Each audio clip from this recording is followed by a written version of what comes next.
Hola amigos, bienvenidos a un nuevo tutorial sobre el tema 2, la lección 1.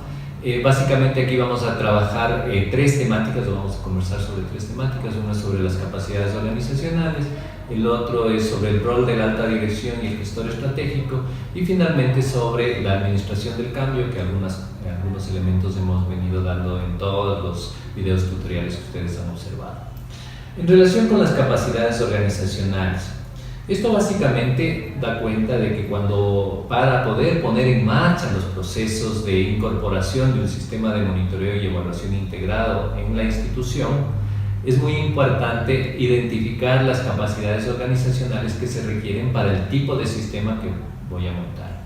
Como les decía en principio, puede ser que sea una decisión institucional avanzar hacia un sistema de monitoreo integrado, y entonces ustedes pueden tomar en cuenta que ese sistema tiene estas dos sinergias que planteamos, es decir, una secuencia que tiene que ver con la planificación, el monitoreo y evaluación, en donde el punto no solo son los programas, sino los procesos sociales, es decir, la generación de valor público a la cual estamos destinando. Entonces, si esa es la línea, yo voy a tener que elegir un tipo de capacidades que debo construir, y también dentro de la otra sinergia, la que decíamos que está reflejada en lo que sería la estrategia, las operaciones y la calidad de los procesos.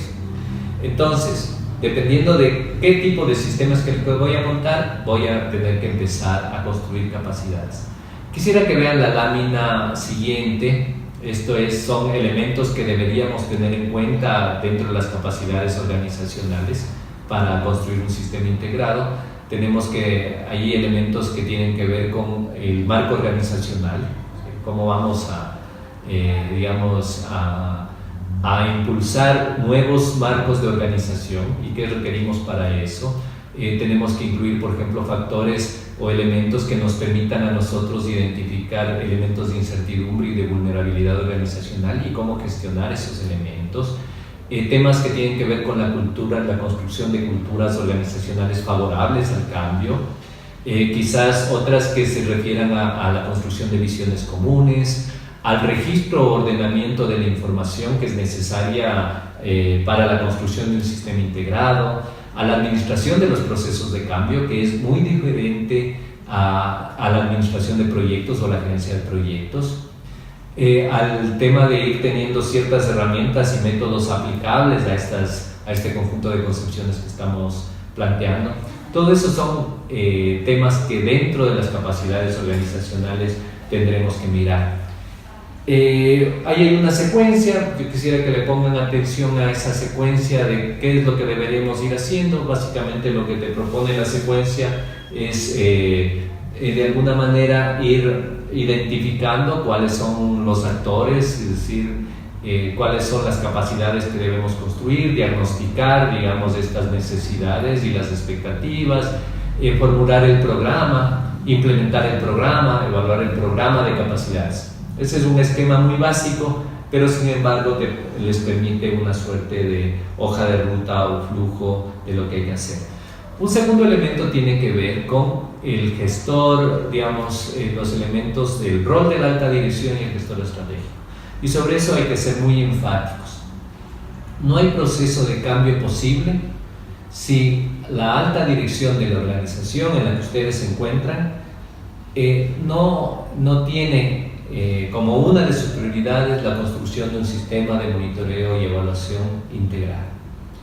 Esto es muy importante decirlo porque los elementos que exige la construcción de un sistema de este tipo implican una alta vocación institucional para poder trabajar en la construcción del sistema. Digamos, en algún momento Kaplan, que es quien crea el Balance Scorecard, planteaba sobre esto, que hizo una evaluación sobre las estrategias de las empresas y los planes estratégicos, y decía que 9 de cada 10 empresas fracasan en la implementación de la estrategia. ¿Y por qué fracasan? Porque no tienen un departamento que esté dedicado a poner en marcha, no dedicado en el sentido de de tiempo completo, pero sí tiene la asignación concreta de poner en marcha el plan, vigilar el plan, sostener el plan y demás, ¿no?